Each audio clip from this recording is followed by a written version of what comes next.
অনেক দিন তো হলো, একটু ফসল ক্ষেত থেকে ঘুরে আসার খুবই প্রয়োজন আছে। একটু মন্ত্রী মশাইকেও টাকার প্রয়োজন আছে। মন্ত্রী মশাইটা যে কোথায় গেল?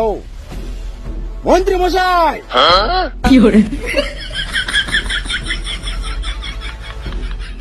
আদেশ করুন মহারাজ। কোথায় ছিলে এতক্ষণ? করছিলে কি গঞ্জিকা ভক্ষণ? তরবারি শান দিচ্ছিলাম আমি, শুনতে পাইনি আপনি ডাকলেন কখন।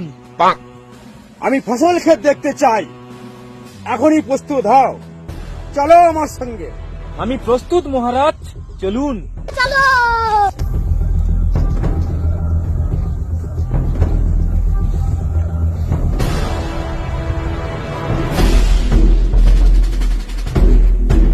মন্ত্রী, কে দিয়েছিল এই ভাটি? গোড়ায় নেই একটুও মাটি। যাও যাও, ধরে নিয়ে এসো তাকে এক্ষুনি, মারবো আমি চাঁটি। ওষুধ দাও এখনই, লেগেছে আলুতে ধসা। জানো না এই আলু হলে খাবো আমি মাংসের কষা। আলু তো দেখলেন এতক্ষণ, চলুন দেখে আসি শশা। চলো।